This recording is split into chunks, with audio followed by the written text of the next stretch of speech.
Bonjour mes amis, bonjour tout le monde.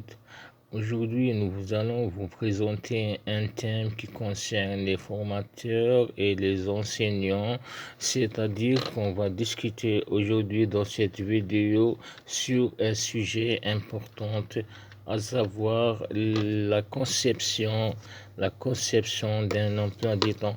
Est-ce qu'il y a une base technique sur laquelle on peut baser pour utiliser pour faire la conception d'un emploi du temps?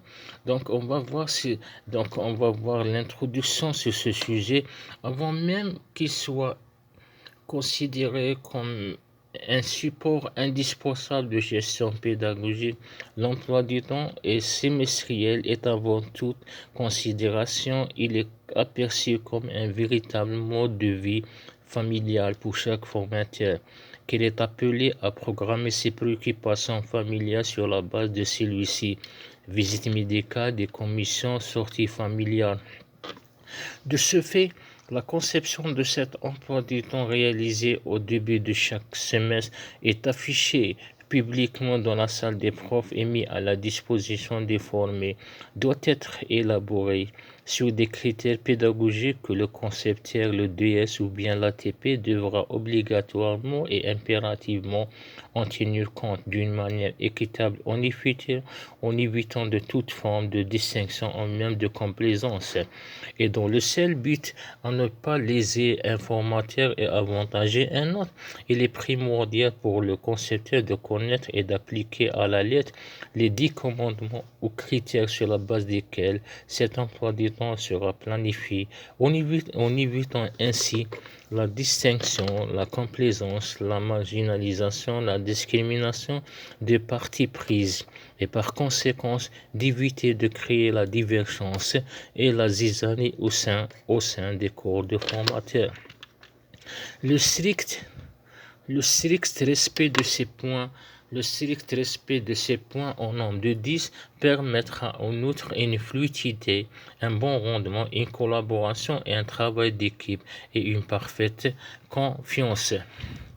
Donc voici les 10 paramètres qu'on doit tenir compte lors de l'élaboration de cet emploi du temps. Je commence par les premiers paramètres, à savoir c'est le volume horaire. Le deuxième paramètre c'est la journée pédagogique. Le troisième c'est le nombre de stagiaires. Le quatrième, le nombre de sections. Le cinquième, c'est le nombre de modules. Le sixième, c'est le nombre de tranches. On va discuter sur les tranches d'heures. Le septième point, c'est les modules complémentaires. Le huitième, section hors spécialité. Le neuvième point, c'est la section S1. Et le dixième, c'est la séance de TP.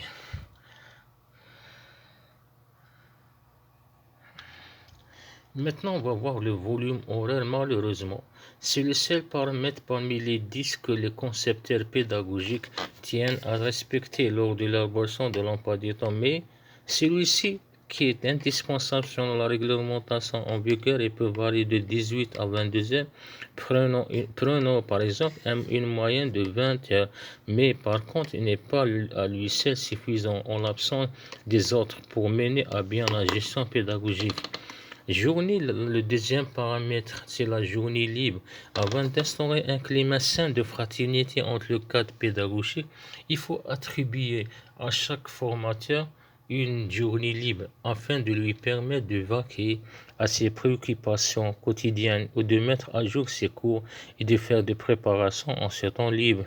Mais dans le cas où la situation de la 2S ne permet pas d'attribuer à chacun, il faut carrément l'annuler et aucun formateur ne doit par conséquent en bénéficier. Le deuxième paramètre, c'est le nombre de stagiaires. On ne peut pas parler d'une réelle efficace gestion pédagogique en négligeant ce volet important pour le déroulement de chaque séance en toute facilité. De ce fait, le nombre de stagiaires pris en charge hebdomadaire doit être égal pour l'ensemble des formateurs. Exemple, une effectif de 100 à 150 stagiaires par formateur par semaine. Ceci dit, il faut interdire la division des sections d'une manière unilatérale sans avoir l'aval officiel de la DS par les formateurs pour quelconque raison avancée par ces derniers.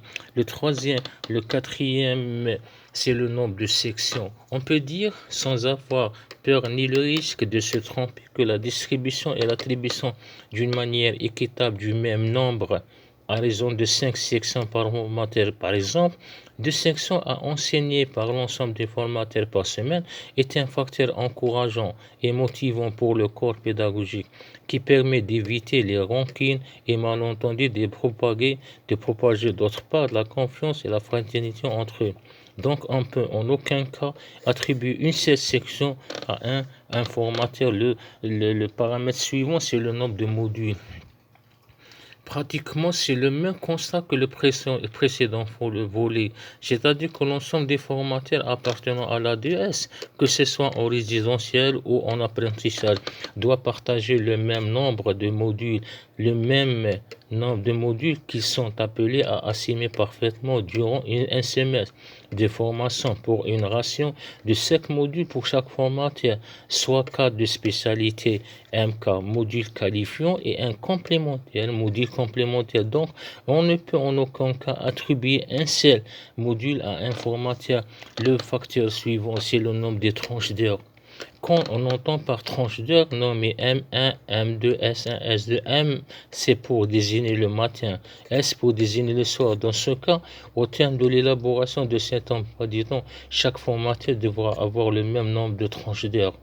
Désignation M1, ça veut dire de 8h à 10h, M2 de 10h à midi, S1 de 13h à 15h, et S2 c'est de 15h à 17h. Le paramètre suivant, c'est le module complémentaire.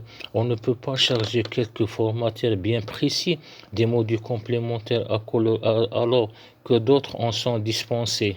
C'est une forme de discrimination au sein de l'effectif et dont les formateurs concernés se sentent lésés et disgrâces par le responsable direct.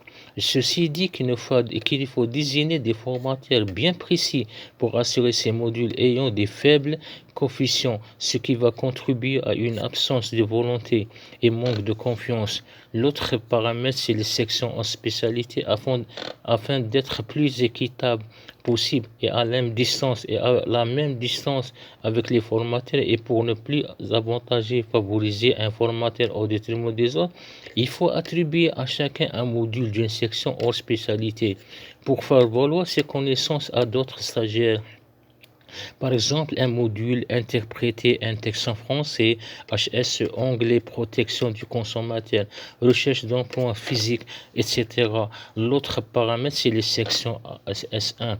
Comme tous les professionnels le savent, que l'encadrement des sections en premier semestre est l'affaire de tout le monde, sans aucune exception. Donc il faut impliquer tous les formateurs à participer à cette tâche un peu difficile, un peu délicate, et assurer des modules selon les spécialités destinées à ces nouvelles sections.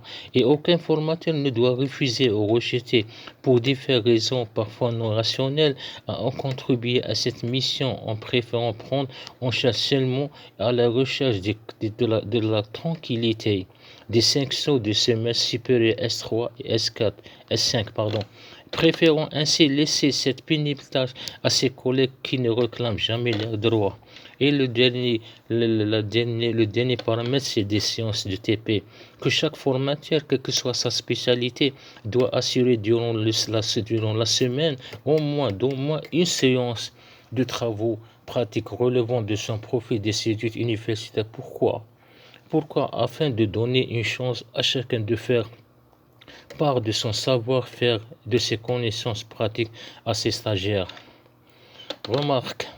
Une remarque pour terminer cette vidéo. Si une défaillance est constatée lors de l'élaboration de cet emploi du temps et au moins un seul critère parmi les 10 commandements suscités n'est pas respecté, alors il faut dire que l'emploi du temps en question est nul et sans effet.